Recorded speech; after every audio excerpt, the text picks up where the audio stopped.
அன்பே சிவம் மனமே குரு என்றுணர்த்திய குருவே போற்றி.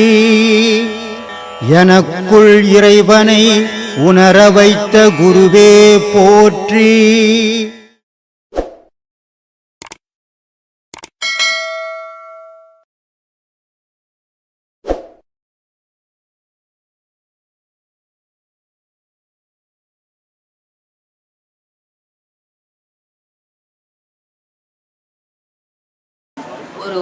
ஒரு கேள்வி சாமி, நீங்கள் யூடியூப்ல சொல்லிக்கிறீங்க அந்த பிரபஞ்சத்தை படித்தது கடவுள்னு.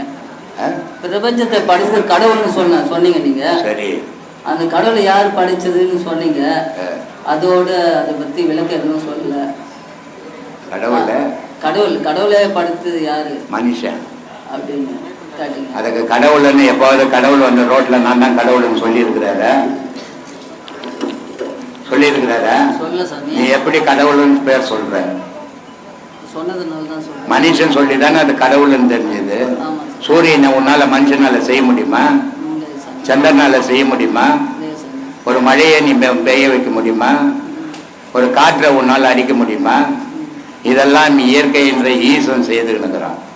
இதை ஏன் செய்யறான்னா இந்த மக்கள் இருட்டில் படுக்கணும், வெளிச்சத்தில் வாழணும். அதனால காலையில் சூரியனும் சாயந்தரம் சந்திரனாவும் வந்து நம்மளை வாழ வச்சுட்டு இருக்குது.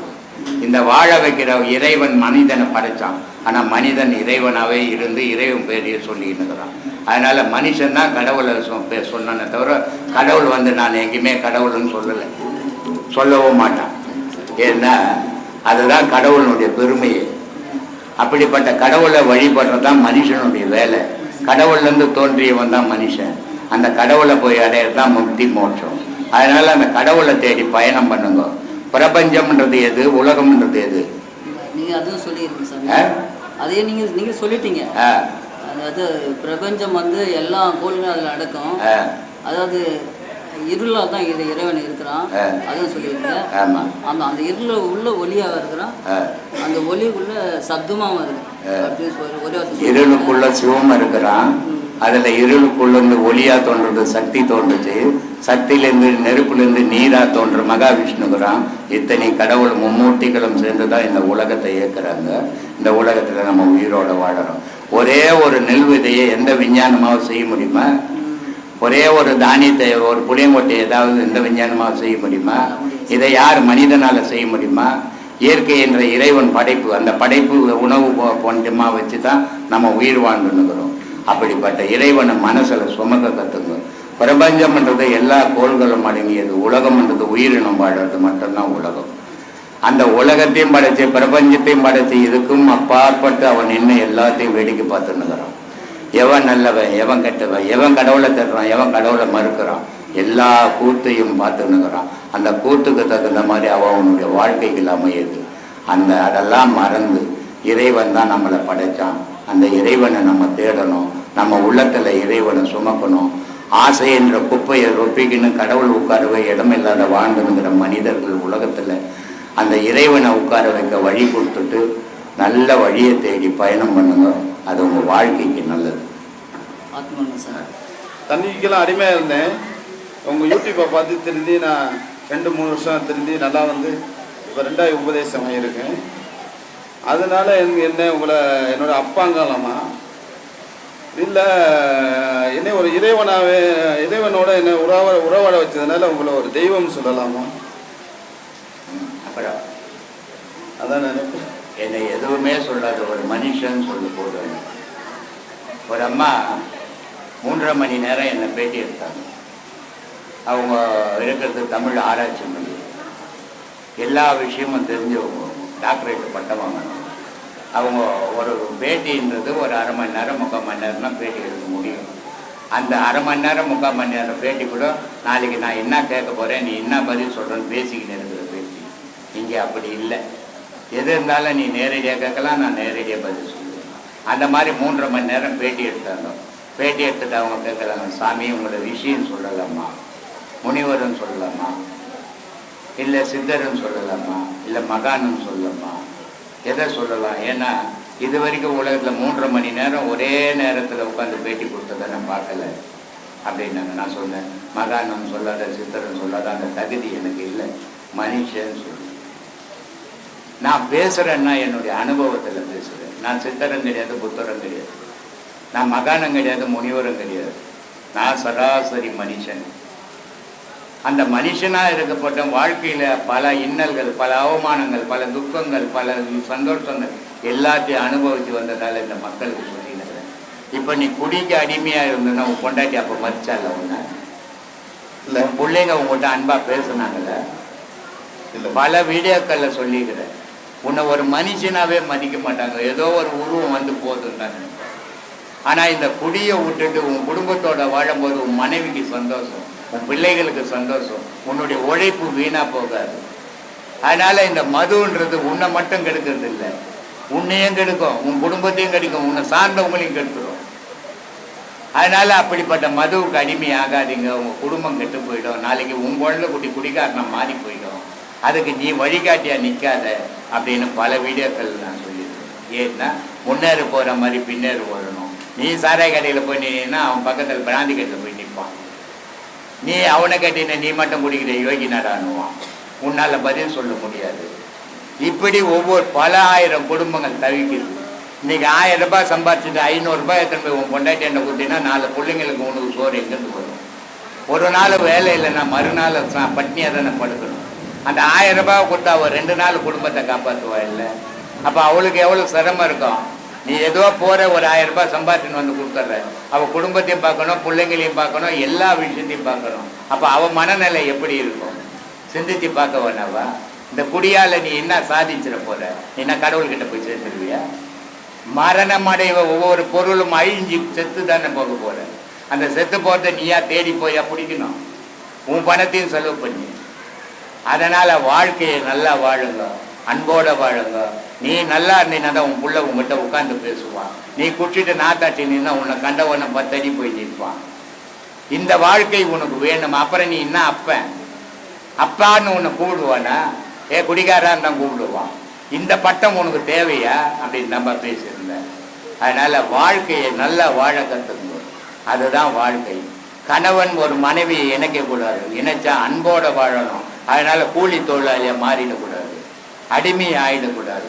அவளும் உன்னை அடிமைப்படுத்தக்கூடாது, நீயும் அவளை அடிமைப்படுத்த. அதுதான் சமமான வாழ்வு. அப்படிப்பட்ட வாழ்வு வாழ்ந்தீங்கன்னா வாழ்க்கையில் இன்னல் கிடையாது. அந்த மாதிரி வாழ கற்றுங்கன்னா பேசினது. ஒரு குரு கிட்ட என்ன கேட்கணும் என்ன கேட்கக்கூடாது, ஒரு நல்ல சீடனா ஆசிரமத்துக்கு நான் வந்தால் என்ன பண்ணணும் என்ன பண்ணக்கூடாது, இதுக்கு விளக்கம் உங்கள் மனசில் என்ன தோணுது? நான் இது 2வது ஐயாவை கேட்டால் ஒருத்தருக்கு ஐயாவை கேட்டார். ஐயா சொன்னார், கூட இருந்து முதல்ல குடி பறிக்கூடாது. எப்போ குரு போவார்? நான் மனந்தாண்டா குரு அதை அழின்னு சொன்னால் இவன் வெளியே இருக்கிற குரு அழிக்கிறதுக்கு முயற்சி பண்ணுறான். அப்போ குருன்றவன் ஒரு சீடன்றவன் யார் எப்படி இருக்கணும்னா, குரு தான் தெய்வம். தெய்வத்தை யாராவது பார்த்துருக்குமா? அதுக்கு ஏதாவது வடிவம் இருக்கா அப்படின்னா இல்லை. அப்போனா யாரோ ஒருத்தர் பார்த்துட்டு இது தான்டா தெய்வம், இந்த வழியில் போனால் நீ உன்னையே உணர்வ தெய்வத்தையே உணர்வனே யாரோ ஒருத்தர் பார்த்துட்டு நமக்காக மண்ணுலகத்துக்கு சொல்கிறாருன்னா அந்த குரு தான் தெய்வம். அப்போ அந்த குருவுக்கு நாம் சரணாகதி அடையணும். சரிங்களா? முதல்ல அந்த ஒழுக்கம் வேணும். யார்கிட்ட வேணால் என்ன வேணால் பேசலாம், எப்படி வேணால் பேசலான்னா உலக வாழ்க்கைக்கு ஓகே. ஆனால் குருக்கிட்ட அப்படி இருக்கவே முடியாது, இருக்கவும் கூடாது. எந்த செய்ய வேண்டிய வேணால் யாராலும் வேணால் தீர்த்துக்க முடியும். ஒரு அம்மா என்னை பெற்றெடுக்கிறாங்க, பெத்த கடன் தீர்க்க முடியுமா? அதே அம்மா நாளைக்கு குழந்தையாக மாறுவாங்க. அந்த மாதிரி குழந்தையான அம்மாவுக்கு நீ சர்வீஸ் பண்ணனா அந்த பெத்த கடன் தீர்ந்துடும். ஒரு உயிருக்கும் அவங்கவுங்க பண்ணதை எல்லாராலையும் தீர்க்க முடியும். அப்படி ஒரு வாய்ப்பு எல்லாருக்கும் கிடைக்கலனாலும் இந்த உலகத்தில் இறைவன் கொடுப்பான். எங்கேயோ ஒரு இடத்துல அதை தீர்த்துட்டு போயிடலாமா? குருவுக்கான நன்றி கடனை எப்படி தீர்ப்ப? பாடம் பண்ணி நல்ல நிலைக்கு போனால் மட்டும்தான் அந்த குருவே நின்னால். ஏன்னா அவர் நமக்கு யாருக்கும் கொடுக்கணும்னு அவருக்கு எந்த அக்கறையும் கிடையாது. ஆனால் எப்படியாவது நான் அடைஞ்ச நிலையை எல்லாரும் அடையணும்பா அப்படின்னு ஒருத்தர் இறங்கி சுயநலம் இல்லாமல் ஒருத்தர் கொடுக்குறாருன்னா அந்த ஒருத்தருக்கு நாம் எவ்வளோ உண்மையாக இருக்கணும், எவ்வளோ ஒழுக்கமாக இருக்கணும், எவ்வளவு சத்தியமாக இருக்கணும். நம்ம எப்போ சத்தியத்தை காப்பாற்றுறோமோ அந்த சத்தியம் தான் நம்மளை காப்பாற்றும். சத்தியம் தவறி எப்போ வேணா எப்படி வேணா இருக்கலாம். நம்மளை யார் பார்க்க போகிறா? ஏதோ கூட்டத்தில் ஒழுக்கமாகறோம், தனிப்பட்ட முறையில் எப்படி ஒன்றா இருக்கலாம்னா உன் மனசாட்சி ஒரு நாள் உன்னையே கொல்லும். அதுக்கு நாம் இடம் தரவே கூடாது. அப்போது ஒழுக்கம்ன்றது வேணும். குரு இப்படி தான் சொன்னாருன்னா அந்த சொல்படி நிற்கிறதுக்கான முயற்சியை செய்யணும். எல்லாராலும் நிற்க முடியாது, ஆனால் முயற்சியால் எல்லாராலையும் பண்ண முடியும். நீங்கள் செஞ்ச உழைப்புக்கான கூலியை இறைவன் கொடுப்பான். முயற்சியை மட்டும் கைவிடாமல் இருங்க. ஏன்னா இது சோதனையான காலம். எல்லாராலையும் ஒழுக்கமாக வாழ முடியாது, ஆனால் போராட்டம் நிச்சயம். ஒரு நாள் இல்லைன்னா ஒரு நாள் நம்மளால் எல்லாராலையும் ஜெயிக்க முடியும். குரு சொன்ன அந்த இன்பத்தை நம்ம எல்லாராலையும் அனுபவிக்கவும் முடியும். இது சத்தியம். சரிங்களா? அது நிற்கிறவங்களுக்கு உதவும், மற்றவங்கள விட்டுடுவோம். சரிங்களா? சந்தோஷம். நான் எழுதின்னு வந்தேன். சரிம்மா. நான் இப்போ கரெக்டாக பாடம் பண்ணுறேன், நான் கரெக்டாக தான் போயின்னு இருக்கேன்னு நானே தெரிஞ்சுக்க முடியுமா? ஏன்னா அப்பப்போ உங்களை தொந்தரவு பண்ண முடியாது. நான் கரெக்டாக இந்த வழி நான் கரெக்டாக போகிறேன். எப்படி நம்ம ஒரு கடையில் கலங்கரை விளக்கம் தெரியுதோ அது மாதிரி நான் கரெக்டாக தான் பாடம் பண்ணுறேன் அப்படின்னு நான் எப்படி நான் தெரிஞ்சுப்பேன்? ஆமாம் ஆமாம், குட்டி போட்டுரும் பீச்சில். முன்னெல்லாம் என்ன வேணால் பீச்சில் குட்டி போட்டுட்டு மண்ணை தோண்டி மூடிட்டு கடலுக்கு போயிடும். ஏன்னா இப்போ எல்லா இடமும் இருட்டாக இருக்கும். கடலில் அந்த சந்திரனோட ஒளியப்பட்டு அந்த தண்ணி அதை பிரதிபலிக்கும். ஓ, அதுதான் நம்ம போகிற இடம் அப்படின்னு கரெக்டாக போய் சேர்ந்துடும். ஆனால் இப்போ ஆமெல்லாம் அப்படி போகிறதே இல்லை, ஊருக்குள்ளே வருது. காரணம் என்ன? எங்கே பார்த்தாலும் ஜெகஜோத லைட் எரியுது. அப்போ அதோட பாதையே தடுமாறிடுது. சரிங்களா? அந்த மாதிரி குரு முதல்ல பாடம் கொடுத்து இப்படி பண்ணு அப்படி பண்ணுன்னுவார், நம்மளும் போயினே இருப்போம். ஆனால் இந்த மனம் அதை விட பெரிய விஷயம்லாம் பண்ணிவிடும். அதை பார்க்காதரா, இதை பார்த்து சந்தோஷமாக இருக்குதுன்னு நமக்கு தெரியாது. அது சரியாக தவறான்னு நமக்கு தெரியாது. அப்போ நம்மளை எப்போவுமே நம்ம போகிற வழி சரியாக தவறான்னு ஒருத்தர்கிட்ட கேட்டு கேட்டு தெரிஞ்சுக்கணும். எப்போ எது வரைக்கும் தெரிஞ்சுக்கணும்? அந்த நாள் வர வரைக்கும் தெரிஞ்சுருக்கணும். ஏன்னா இங்கே எதுக்குமே கேரண்டி கிடையாது. மேலெல்லாம் போயிட்டோம் ஒன்றும் ஆகாதுன்னு நினைக்கூட, மேலேருந்து வந்தால் அதை விட பெரிய அடி விடும்.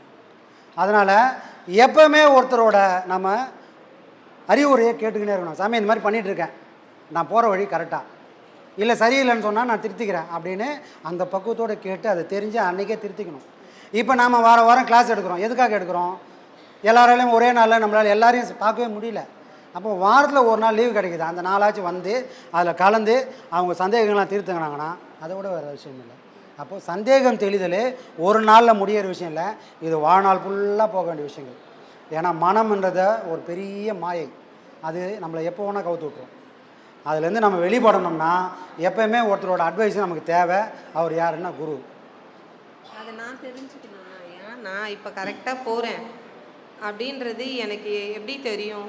அது என்னோட அதை தான் நான் இந்த மாதிரி பண்ணுறேன் சாமி, இந்த பாடம் வாங்கியிருக்கேன், இப்படி பண்ணுறேன், இந்த மாதிரிலாம் நடக்குதுன்னு நீங்கள் அவர்கிட்ட சொல்லும்போது அது சரியா தவறா, நீங்கள் போகலாமா இல்லை போக வேணாமான்னு அவர் சொல்லுவார். அப்போ நம்ம கைட் பண்ணுறதுக்கான யாருக்கு இருக்குதுன்னா குருவுக்கு இருக்குது. அப்போ தொடர்ந்து அவர் கூட நம்ம அந்த உரையாடல்ன்றது வேணும். சரியா? நேராக பார்க்க முடியாமல் போகலாம், ஒரு ஃபோன் பண்ணி கேட்டுக்கலாம், சாமி இந்த மாதிரி இருக்குது கரெக்டாக தப்பா அப்படின்னா அவங்க சொல்லிட்டு போகிறாங்க. சொன்னாங்கன்னா முடிஞ்சு போச்சு, நம்ம போகிற வழியை சரி பண்ணின்னு போயின்னு இருக்கலாம்.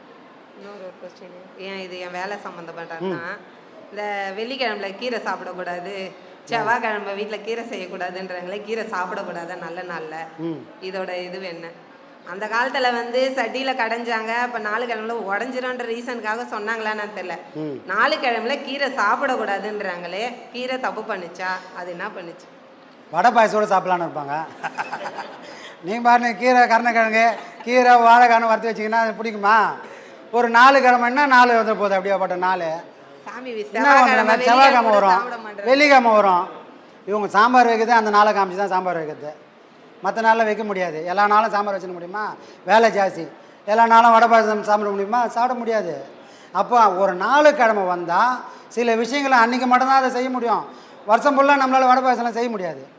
அந்த நாள் கீரை சமைச்சிட போகிறேன்னு பயந்துக்குன்னு இந்த மாதிரிலாம் சொல்லி வச்சிட்டாங்க. இதெல்லாம் சொல்லன்னு வச்சுக்க, அன்றைக்கும் கீரை போட்டு ஒன்று மாடு மாதிரி ஆக்கிட்டு இருப்பாங்க, எப்போவுமே பச்சை பசையிலும் சாப்பிட வச்சுட்ருப்பாங்க. சரிங்களா? அதனால் சில விஷயங்கள் மனுஷனுக்கு தேவை. அது தேவைன்னா சில விஷயங்களை வேணான்னு சொல்லணும், ஆனால் நேராக சொன்னால் கேட்க மாட்டான். அதனால் 4 கிழமை மேலே போட்டாங்க. ஆமாம், கீரையை போய் இறைவனுக்கு படைக்க முடியுமா? எப்போனா படைச்சிங்களா? சரி, படைச்ச நாளுன்னு ஒன்று இருந்தால் என்ன போட்டு படைச்சிப்பீங்க? என்ன வடை பாயசம் தான் செய்வாங்க. ஏன் கீரை போட வேண்டியதானே? இதெல்லாம் ஒரு ரீசன் பொழப்ப கெடுக்குறாங்களே, அதனால கேக்குறேன். உங்க வாயில வாய் ருசி, வாங்குங்க. வாய் ருசி. அன்றைக்காவது இப்படி சொன்னாவாச்சு அன்றைக்கி கீரைலாம் போடாமல் சிம்பிளாக முடிக்காமல் ஒரு வடை ஒரு பாயாசம்னு வாய்க்கு ருசியாக சமைச்சு போட மாட்டாங்களான்னு ஏக்கத்தில் அது ஒரு அமைப்பாகவே வச்சுட்டாங்க. அதே ஞாயிற்றுக்கிழமையில் ஒரு நான்வெஜ் சாப்பிடலன்னா மறுநாள் புதன்கிழமை செஞ்சே ஆகணும். அதுவும் 4 கிழமை தான். அந்த நாளில் கீரை போட்டால் அவள் தான் கண்ணெல்லாம் வெளியே வந்துடும். ஓன்னு அழுவாங்க. அப்புறம் கிடைக்கிறதே ஞாயிற்றுக்கிழமை ஒரு நாள், அன்றைக்கி கூட கீரை போட்டேன்றாங்க. இதுதாம்மா 4 கிழமை. வாய் ருசிக்காக பழக்க வழக்கம்லாம் வச்சுட்டாங்க. அதெல்லாம் நம்ம எதுவும் எடுத்துக்க வேண்டாம். நமக்கு எல்லா நாளும் கீரை தான், எல்லா நாளும் சாம்பார் தான். அதெல்லாம் பெருசாக எடுத்துக்க வேண்டாம். நான் இந்த பாடம் பண்ணி உணர்ந்ததை சொல்கிறேன். ஒரு பக்குவம் தெரிஞ்சிருக்கு, எது மேலேயும் ஒரு ஆசை இல்லை. இப்போ என்கிட்ட ஒரு 50 ரூபாய் தரணும்னா அவங்க எனக்கு தரணும் நல்லாவே தெரியும், என்னை ஏமாத்துறாங்க. இப்போ எல்லாம் நான் என்ன நினைக்கிறேன்னா, நான் சாப்பிட்ற பொருள் தான் கொடுத்தேன், நீ என்னை ஏமாத்தினா ஏமாற்றிட்டு பாதி எனக்கு புண்ணியம் தான் அப்படின்ற ஒரு பக்குவம் வந்துருச்சு. கீழே அன்றைக்கி சாமி 50 ரூபா கழிச்சு நான் எடுக்கவே இல்லை. எனக்கு வேணாம், அது யார் உழைச்ச பணமோ. இந்த பணத்து மேலேயும் பொருள் மேலேயும் ஆசைப்படாத ஒரே வழியில் வரணும்னா இந்த பாதை மட்டும்தான். இது எனக்கு 60 வயசு 70 வயசு, ஏன்னா அன்றைக்கி எனக்கால அனுபவிக்க முடியாது. அப்போ வர பக்குவம் இந்த 40 வயசில் எனக்கு வந்திருக்கு. இதை எங்கள் சொந்தக்காரங்களே சொல்லுவாங்க, இந்த வயசில் நீ எதுக்கு போன, இந்த வயசில் உனக்கு தேவையா இதெல்லாம், உனக்கு எல்லாம் சரியில்லைன்னு தான் நீ போன, உனக்கு நல்லா இருந்தால் நீ போயிருப்பியா, சரி அதுக்காக நான் போகிறேன், கெட்ட வழியில் போவாத, வீண் கதையை பேசாமல். இப்போ என்ன வேலையை முடிக்கிறேன்னா, பசங்களுக்கு செய்ய வேண்டியதை செய்கிறேன்னா பாடம் கரெக்டாக உட்காந்துருவேன். வெளியில் பேசுகிறதுக்கு எனக்கு நேரம் கிடையாது, வேலை உண்டு, நம்ம பாடம் உண்டுன்னே போகிறேன். எனக்கு இந்த அருளை கொடுத்தது எப்படி பட்டினத்தாருக்கு அவங்க பையனும் மருதவாளனும், எனக்கு என் பையன் தருண், அவன் கரெக்டாக இருந்தானா இந்த வழியில் நான் வந்திருக்க மாட்டேன். ஒரு இடத்துல நானும் மருவத்தூருக்கு மாலை போட்டு 7-8 வருஷம் போனவ தான். விடாத கோயில் எதுவும் என் குழந்தைக்கு பிரச்சனை சரி பண்ண முடியாது, எந்த தெய்வமும் பார்க்காது, என் குழந்தைய நான் தான் சரி பண்ணணும்னு ஒரு நிலை வந்தது. அது ஒரு அளவுக்கு நான் கொண்டு வந்துட்டேன். அதுக்கப்புறம் மனசு ஏதோ வெறுமை தட்டுச்சு. இவன் தான் போகலான்னு கூட்டின்னு வந்தேன். எங்கே வந்தாலும் ஓடி நிற்கிற பையன் இந்த கோயிலுக்கு வந்தால் மட்டும் ஃப்ளைட் மோடில் போட்டா மாதிரி உட்காந்துருப்பான். நீங்களே பாருங்கள், அவனுக்கு ஹைப்பர் இருக்குது, ஓடிட்டே இருப்பான், ஃப்ளைட் மோடில் இருப்பான். அம்மா நேரம் தூங்கினு தான் இப்போ எந்திரிச்சு உட்காந்துருக்கான். அது என்ன மாயமோ தெரியல. இன்னும் இந்த பயனை எனக்கு தொடரணும். நான் இந்த பாடத்தை அவர் ஐயா சொல்லியிருக்காரு, எனக்கு நல்ல சீனம் கிடைக்கல, நான் அந்த பேரை அவர் காட்சியாக நான் கடவுளை பார்க்குறனோ இல்லையோ, நான் பாடம் பண்ணும் போது அவர் எனக்கு காட்சி கொடுத்து என்னை ஆசீர்வாதம் பண்ணணும். இதே ஒன்று தான் லட்சியமாக நான் பண்ணிகிட்ருக்கேன். நான் வாங்கினது ஒரு பாடம் தாங்க ஐயா, 4 மாதம் தான் ஆகுது, ரொம்பலாம் இல்லை. ரொம்ப பேசிட்டேன்னா நல்லா சிறப்பாக பண்ணுங்கம்மா, சிறப்பாக பண்ணுங்க. ஆத்மா வணக்கம். நல்லா சந்தோஷம்.